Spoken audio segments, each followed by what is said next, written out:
Welcome back. This is a hard truth. Lawrence, in the middle of this year, you were fined, NCA fined you 150 Ghana cedis for poor service breakdown in the Central Region and Brong-Ahafo region. Some few months after, you're fined again 350 Ghana cedis in the 3 northern regions. I mean, such fines are to be punitive, and then you have to better your services and all. But you make 200 million Ghana cedis a day.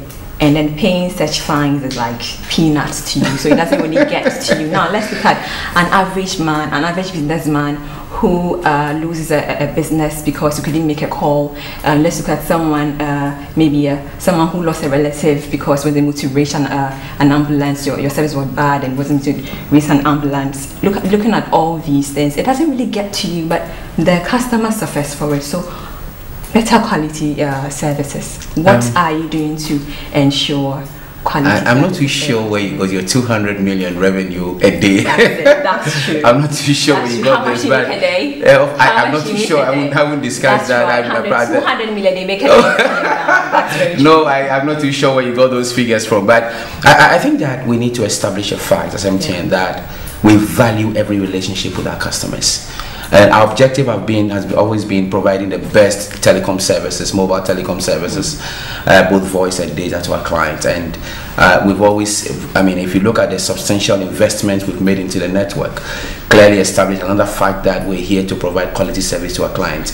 That is not to say that there cannot be isolated incidences over the period. And probably in our discussion, I'll let you also understand some of the things that have happened over the years. And the reason why we've again come out to clearly say one major issue has been fiber cards, and I want to quickly take you back the beginning of the year till today. If you look at the statistics clearly, and we've made this public again, MTN alone has suffered over 398 fiber cards alone this year. And we need to also say that when there are construction activities, and I will run through it quickly. Okay. If you go back to between January and September 2012 alone, we have 398 cards, fiber cards. This has happened in Accra, Suhum, Asamankasi. Accra, Suhum happened on 3rd October, Suhum, Asamankasi again 1st October, Accra, Suhum again 30th October, Accra, Suhum again on the same day. So on just a day you have 2 fiber cards.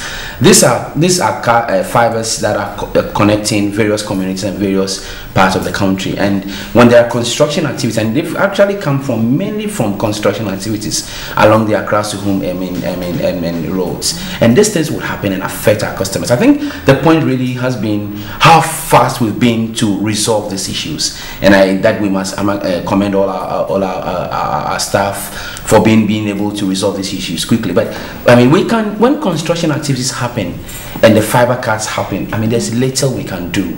But what we do is that we pushing our staff there to be able to get these things done early. There's been a lot of discussions with the Ghana Road Constructors Association, where we're discussing how would ensure that these things are relocated anytime there are construction activities happening.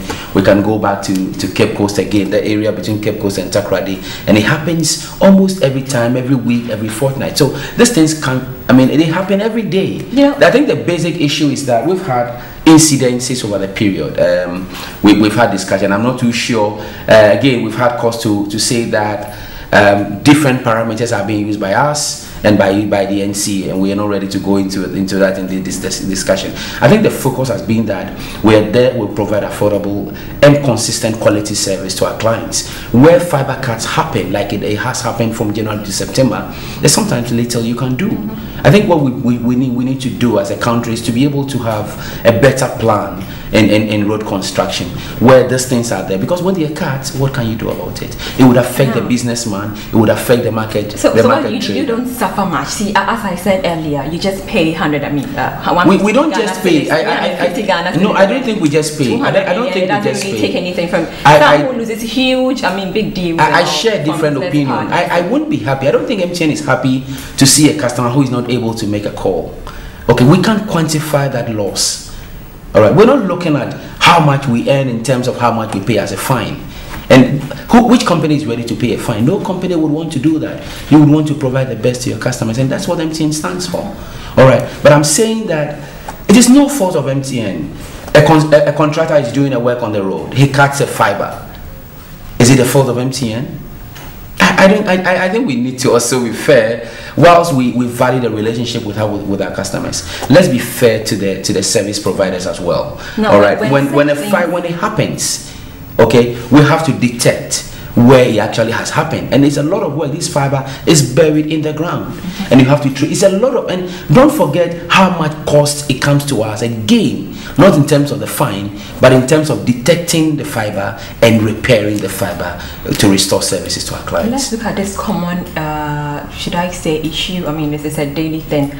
I'll be here, you'll be here. I'll be calling your number, and then they tell me switched off. I'll be trying to load. It's so tedious now loading your credit. Just last people approached us telling us they can't load, I mean, units and all. And what is it? If you're referring to the incident that happened on the 15th of November, I'm sure 15th November, yeah. The corporate service executive came on credit to explain what happened.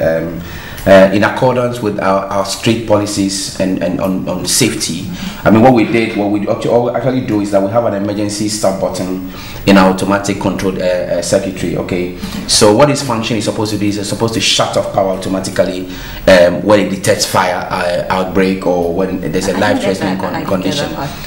It's an emergency stop button. So in the switch you build in, and like it's the same way that we have our electricity companies built in automatic switches into their transformers. So you shut down automatic, you stop the transformer anytime there's a lightning, lighting, or there's a life-threatening condition. It is shut down the system automatically, and these things are inbuilt. They are safety measures. All right. So what happened was actually that there was we do routine maintenances on all these systems. Okay, and in the course of servicing, there was an